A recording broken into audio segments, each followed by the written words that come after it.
তিনি সাধারণ পছন্দ করতেন। ঠাকুরের বিছানা চাদর মশারি বা পোশাক পরিধান সবই ছিল সাধারণ।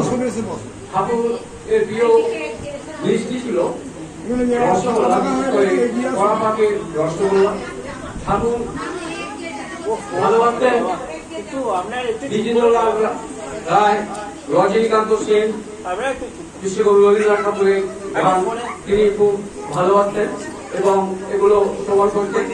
আর ঠাকুরের একটা কবিতা, ভালো লাগা কবিতা, রবীন্দ্রনাথ ঠাকুরের লেখা বলাকা কাব্যগ্রন্থের চঞ্চলা কবিতা।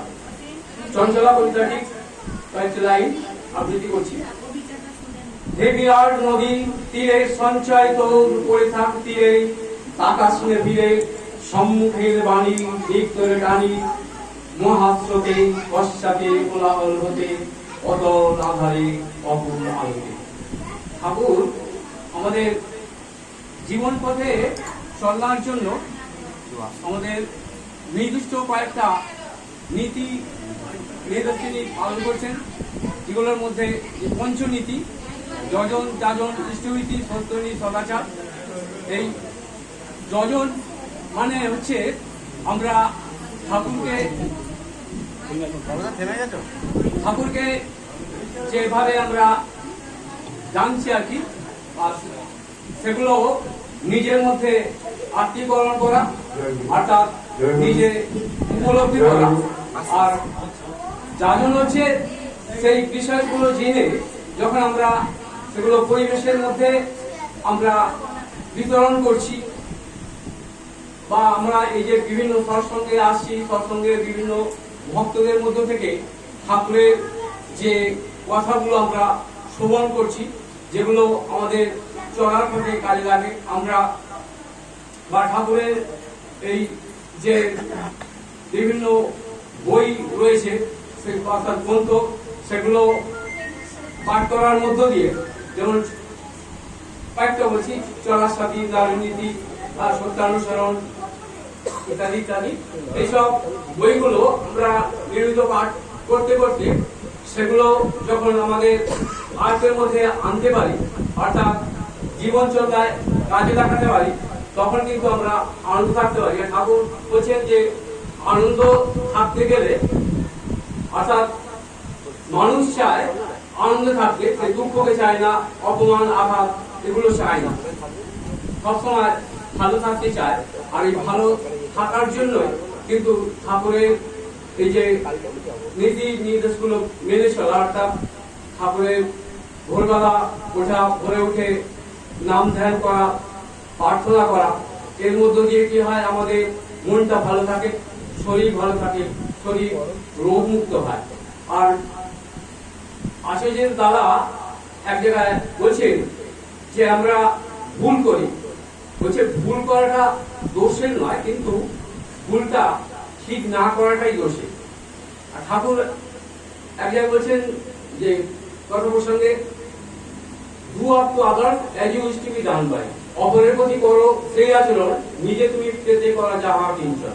অর্থাৎ তুমি যদি কোনো সময় দুঃখ পাও, তো কারো থেকে আঘাত পাও, সেই আঘাতটা কিন্তু তোমার পাওনা ছিল, তার মানে তুমি এমন একটা কাজ করেছিলে যার জন্য তুমি আঘাত পাচ্ছ, সেটা তুমি অনুভবের মধ্যে আনতে পারো।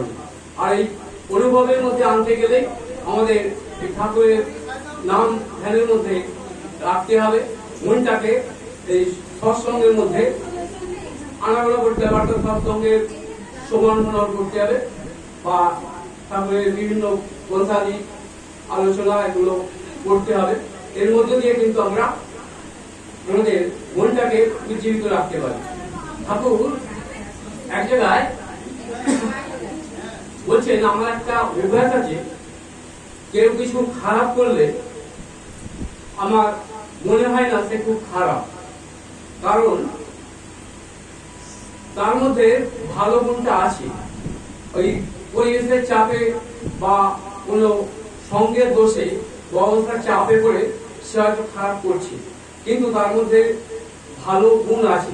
কোনো মানুষই প্রকৃতপক্ষে পূর্ণাঙ্গ খারাপ নয়, তার মধ্যে ভালো আছে, এবং সেই ভালোটাকে টেনে বের করে তোলা, অর্থাৎ তাকে মানে এই ভালো সঙ্গটা দেয়া বা এই ঠাকুরের যে নাম গান শ্রবণের মধ্যে দিয়ে তাকে যদি আনয়ন করা যায়, অর্থাৎ আনা যায়, তাহলে কিন্তু তার ওই খারাপ প্রবৃত্তিগুলো সেগুলো মন থেকে দূরীভূত হয়ে যায়।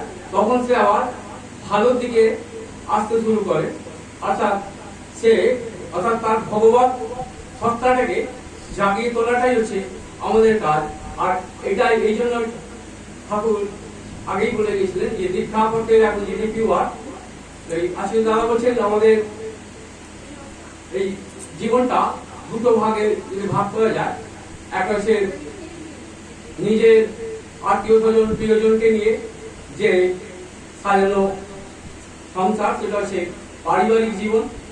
আর এই আত্মীয় স্বজন কুটুম্ব বা চারপাশের পরিবেশের লোকজন এইগুলোকে নিয়ে যে সাজানো সংসার, এটা হচ্ছে সামাজিক জীবন।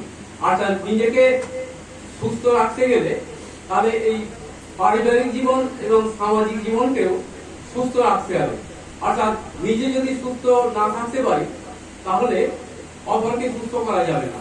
তাই নিজে সুস্থ থাকার জন্য আমাদের এই নিয়মিত নাম ধ্যানের মধ্যে দিয়ে থাকতে হবে, বা ঠাকুরের কাজকর্ম মধ্যে থাকলে কি হবে, বা এই যে ঠাকুরের বিভিন্ন দীক্ষাপত্রের কাজে বাড়ি বাড়ি মায়েরা যে আনাগোনা করছে বা তাদেরকে ঠাকুরের প্রসঙ্গ আলোচনা করছে, তার মধ্য দিয়ে কি হচ্ছে, তাদের এই হাঁটা চলার মধ্য দিয়ে তাদের শরীরটা মনটা চনমনে হয়ে উঠছে, বা এই পরিবেশের সকলের সঙ্গে যখন আলোচনা করছে তখন যে অন্যান্য পরিবার কি অবস্থায় আছে, তাদের যে দুঃখ দুর্দশা বা অভাব অভিযোগ সেসব বিষয়গুলো জানছে, তখন কিন্তু সে নিজেকে জানতে পারছে।